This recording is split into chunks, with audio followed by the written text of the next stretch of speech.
The Dallas Cowboys sitting out the first wave of free agency isn't exactly news. It is something they've been doing for years now.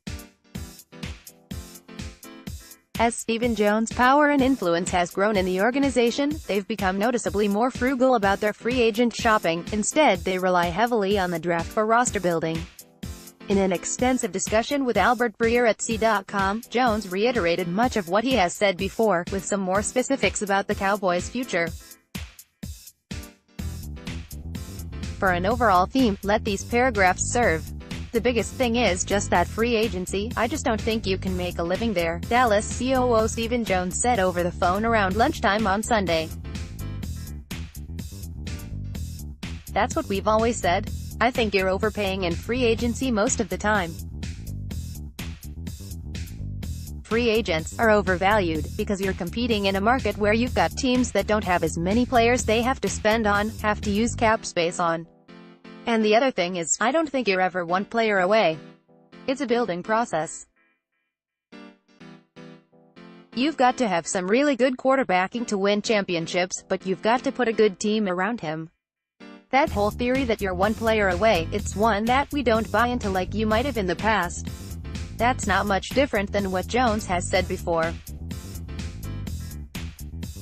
The Cowboys just don't pay big money for players that are getting released from other teams. One reason is that they are competing against bad teams that are ready to pay whatever it takes in hopes of getting good quickly. That means an inflated market. Breer shows this is true. Most good teams didn't spend. And here's proof, using Spotric's off-season spending tracker for 2019 as our guide. 5 of the 6 lightest spending teams made the playoffs last year, and 2 of the 3 lightest spenders played in the Super Bowl. 10 of the 12 playoffs teams from last year are in the bottom 14 in spending thus far. And 2 of the 4 in that cluster that didn't make the playoffs, Atlanta, Carolina, have been in the Super Bowl and made the playoffs multiple times over the last 4 years. That leaves 2 of the 18 heaviest spenders that made the playoffs. One was 8th, Philly, the other was 12th, Baltimore. It's not unusual that it'd skew this way. Good teams don't spend because they've already paid a lot of their own guys and likely don't feel as desperate. But a quick look at the recent past shows that this year the divide between the habits of the haves and have-nots was much more pronounced. Good teams don't spend big in free agency, bad teams do. The Cowboys are now a good team, 3 division titles in 5 years, but they're not a great team. That is the issue. Should they attack free agency in a more aggressive manner to attempt becoming a great team? Jones doesn't buy into that. I've always said it, good players get paid like they're great, average ones get paid like they're good, and so on, Jones continued.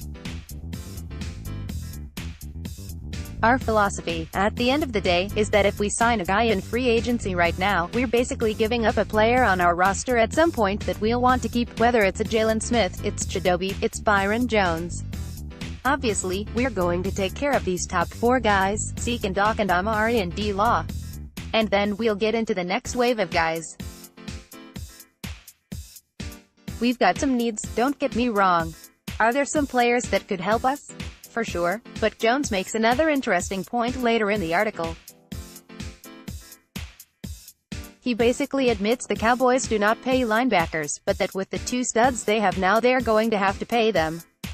Where it starts to be a logjam is when you look, we've never paid our linebackers a lot of money, and we've got 2, I think, rare ones in Jalen and Leighton, Jones says. That'll be where the logjam starts, when you figure out how to pay the pass rusher, the corners, the receiver, the quarterback, the running back, across the board on the offensive line, and then try to pay a couple linebackers. That's when you start to have to get super creative. And if you go out and do a deal right now that's not efficient, you're starting to take some creative money away that hopefully is going to help you keep Jalen, hopefully help you keep both corners. We'll just have to see. Jones is being pretty candid about the situation. The Cowboys want to sign their guys to second contracts and prefer that to taking a risk on the unknown of bringing in a player from outside the organization. As he says in the article, this is a good problem to have because it means that the organization has been drafting well and that signing these guys to new contracts is going to be a very expensive proposition. That is long-term thinking on the part of the organization and Steven in particular. The question is whether the Cowboys should risk doing something in the immediate future, and worry down the road about how it affects those contracts that need to be dealt with. In reality, it becomes about results. If you take that risk in free agency and it hits, and the teams is elevated to deep in the playoffs or the Super Bowl, then you were right. If you risk it and miss, then you've messed up not only for that season, but you could be risking your roster in the longer term. There is no easy answer, but it's obvious the Cowboys believe in their way and they are sticking to it. By the way, there are more quotes from Steven in that article, it is worth checking out.